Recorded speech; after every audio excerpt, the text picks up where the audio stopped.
Welcome to Chanel, the latest. The single company of unique BMP-T Terminator fighting vehicles that the Russian army deployed to eastern Ukraine last spring was, for many months, pretty lucky.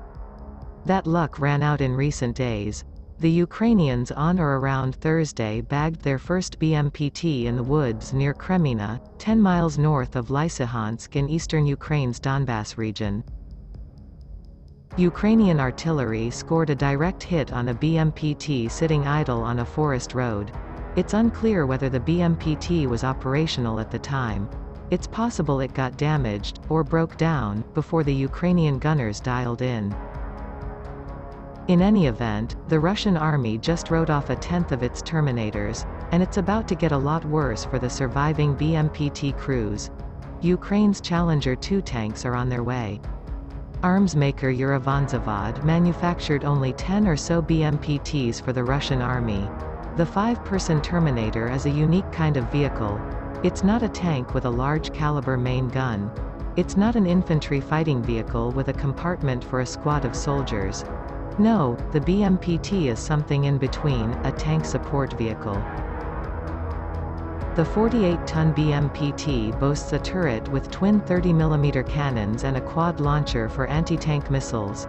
Its armor protection, a mix of steel, composite and reactive armor, is equivalent to that of a tank. In Russian doctrine, the Terminator escorts tanks to protect them from infantry. The need is obvious. Ukrainian infantry packing portable anti-tank missiles have destroyed thousands of Russian vehicles. Last spring most, or all, of the BMP-Ts rolled into eastern Ukraine and joined the Russian Army's 90th Tank Division near Kreminna. The Terminator's been in the thick of the fighting along what is one of the most dangerous fronts of Russia's 11-month-old wider war on Ukraine. The BMP-Ts came under fire more than once, and some spent some time in a repair depot.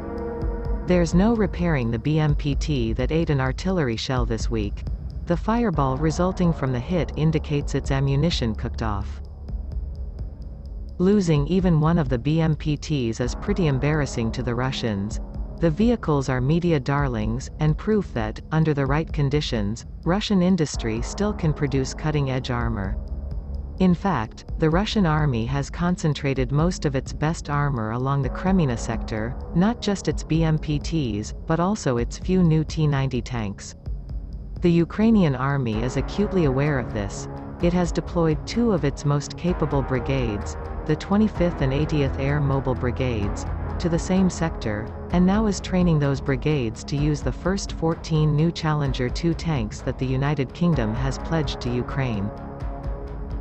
Unless one of the armies redeploys its brigades in coming weeks, the Challenger 2s soon could meet the T-90s and BMP-Ts around Kreminna. But now there's one fewer BMP-T for the Ukrainian tankers to worry about. We already knew that the Russian army, in a desperate effort to make good its losses in Ukraine, was pulling old T-72 tanks out of storage, adding 1970s-style optics and shipping them toward the front, probably to get blown up. Now it seems the Russians are giving their slightly better T-80 tanks the same treatment. T-80s are starting to show up with the same outdated 1 peta-Newton 96 MTO2 thermal gunners sights that could put war emergency T-72s at a disadvantage in Ukraine. Russia's nearly year-long wider war on Ukraine hasn't been kind to the Russian Armor Corps. The Kremlin has lost around 1,600 tanks in Ukraine, including more than 500 that Russian troops abandoned, and which the Ukrainians then captured.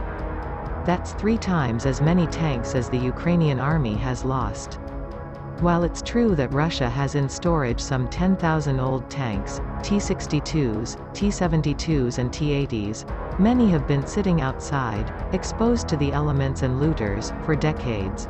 Their rubber seals are brittle. Their electronics have corroded. Their optics are cloudy. It's not clear how many of the stored tanks are recoverable.